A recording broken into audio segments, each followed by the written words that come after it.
Here's my question, because Shoot. I feel like we should start about Sangiovese. Can you tell us really quickly, what is it and why should we care? Today on Follow That Somm, we're headed to Trulli and Sottosuolo for home-style Pugliese cooking. Nicola Marzovilla is the owner of both restaurants, as well as 2 vineyards in Tuscany, and he teaches us what to look for when tasting and pairing Italy's most famous grape, Sangiovese. We're going to taste wines from our vineyard outside of Panzano in the heart of Chianti Classico, Vecchie Terre di Montefili. So one of your vineyards is in Impruneta, right? Yes, Impruneta, which I found out that you've been to, is right outside of Florence. Our vineyard there, called Masso Ferrato, Iron Mass, gets its name from the clay earth which we grow our grapes in. So we're on sort of one side of the restaurant duo here at Trulli, and it's the white tablecloth situation? Yes, the more structured meal side, more of a formal environment, where in Sottosuolo we have a much more casual approach to the dining experience. Sangiovese is interesting because it can make easy, approachable wines, or it can make wines that have a very long life. So it's typical, a one-made Sangiovese can age for 20, 30 years. Now, is it best to have it young or aged, or? In Chianti Classico, where we are, we produce a Chianti Classico, which is released about a year and a half after the wine is made. And then we produce a Reserva, which is out almost 3 years. Okay. So the one that's released earlier is the one that you should drink. So typically, Chianti Classico, you drink younger. Chianti Classico Riserva, as the name suggests, it's a reserve wine, and that's the wine that will age longer. I never knew that. So can you help us decipher labels right now? Okay, so this is a more traditional label. So basically, what we have here is the name of the winery, then the designation. So a Chianti Classico DOCG, you know that the wine is grown in a specific place with specific grapes that can go into it, okay? So that's basically what it tells you. The Black Rooster is a physical symbol of Chianti Classico. There's always a vintage, okay? Which is the year it's made. Which is the year that it's made, correct? The year in which the grapes were picked. When it's released, it doesn't matter. It's the year that the grapes were picked. What's always important is to know the producer. You find the producer that you like and that you trust, and then you kind of stick with those wines. You're pretty much guaranteed, if you like one of the wines that they produce, you're probably gonna like all of them. Now, here we have a so-called Super Tuscan.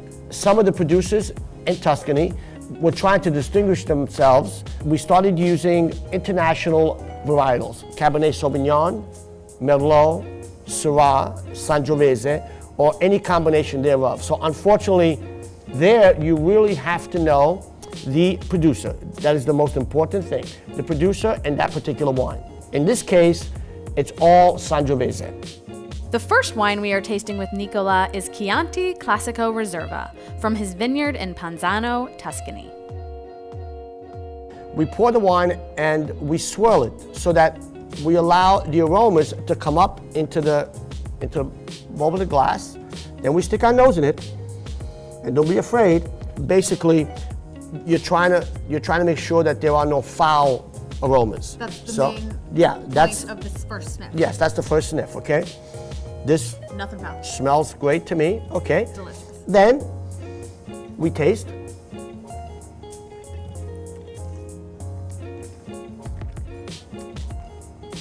You drank it too fast. Oh. You need to swirl it, kind of move it around.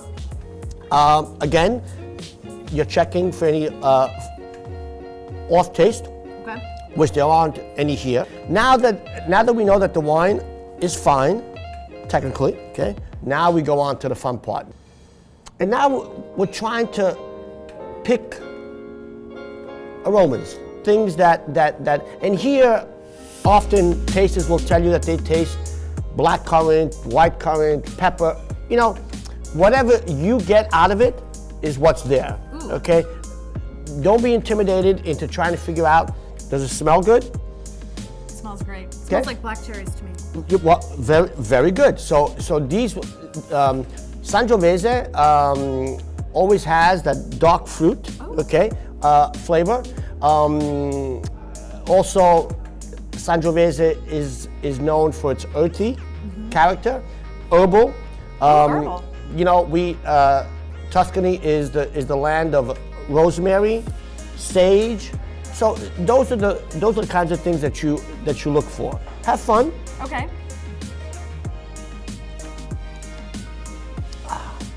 Wonderful. So if we needed to remember one thing about Chianti Classico, what would that be? So I think that that cherry, that dark fruit that we spoke about, and that herbal nature of Sangiovese. Nicola's second wine is a 100% Sangiovese Super Tuscan, grown on his vineyard outside of Florence and in the town of Impruneta. Let's taste it. Cheers. So, like before, Right? I'm noticing it's a darker color as well. yes, yes. And why? Because A more concentrated wine. Okay. You notice much more concentrated fruit than we did before. Yes. So, And there is earth. Like I can literally. well, here you start to get some of that leather, yeah, Okay. which is often associated with earthy flavors. Okay. Yeah, it's feeling like ground. Yeah. There's something Yeah. grounded Yeah. and just delightful. It's rich and robust, and it feels like a little bit thicker. All right, so now we're gonna have some food. For today's pairings, Puglia meets Tuscany with two of each Trulli's traditional dishes, Orecchiette with rabbit ragu and rack of lamb. Here we have my mom's handmade orecchiette, okay, and rabbit ragu. And this we will match with the Chianti Classico Riserva. Rabbit is a white meat. I like to say that if chicken had flavor, it would be rabbit. So rabbit is a sweet white meat, okay, very tender, as you can see. Very tender. And what the wine should do right now is cleanse the palate. It right? absolutely does. And what you're noticing is that it makes you want to drink more. Yes. And that's the key? That's the key, okay? Okay. If you take a sip and you want to drink more, then the combination is Works. perfect. You're right. And now I'm left with the wine. I don't taste any more of the rabbit. Right, so they're working together. You need to be equal partners here. Yeah. Okay, so here we have roasted rack of lamb, okay, served with Fava and Chicoria. Again, here there's a Pugliese piece to it. The pureed Fava bean and Chicoria is a typical preparation that we do in Puglia. What's great about when you eat lamb chops that they can be eaten formally Okay. with a fork and knife. Right. But me, myself, I'd rather do this. Yes, I'll do that with you for sure. So it's like, it comes with its own handles, Okay. okay? Built-in handle. And it was said that fingers are the utensils of royalty. Oh my gosh. So here we have a bit of game, okay? Kind of get that lamb, not a lot, but you get that gamey flavor. Wow. It's rich. So here you need something powerful to, and let's see if it works. Oh, it's lovely.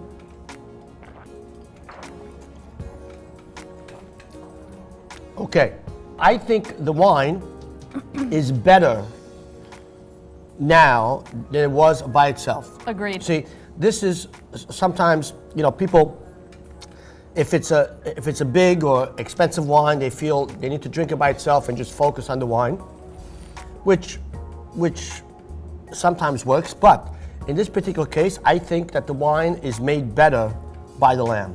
It really is made better. But let's switch now. Okay. And This one's a Super Tuscan. This one's the classic, or the Chianti Classico Riserva. I'm gonna need some more wine though. Oh, yeah, Sorry, love it. I'm Bring it. I'm actually drinking. Oh, should I drink more? Okay. I'm not opposed. So let's try the Orecchiette now with the Super Tuscan. Okay. Okay. Yep. Yes. So I'm gonna, if you don't mind. Please. I know girls should go first, but No, we'll do it at the Sorry. same time. We're going same.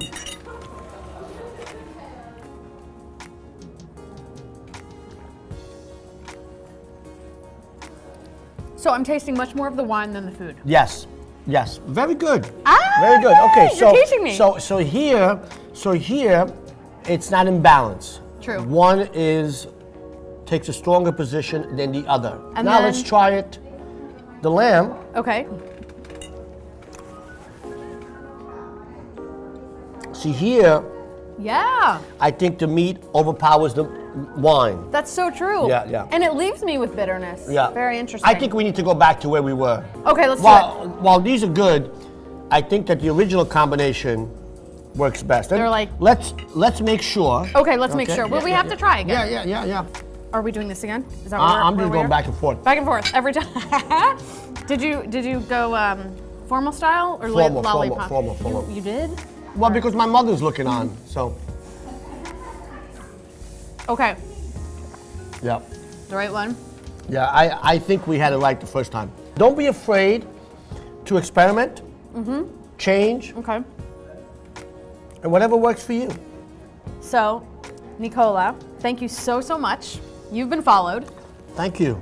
And we're gonna come to I Trulli and Sottosuolo for your homemade Puglian food with Tuscan wines from your vineyards. And thank you. We are here and we await you. Thank you.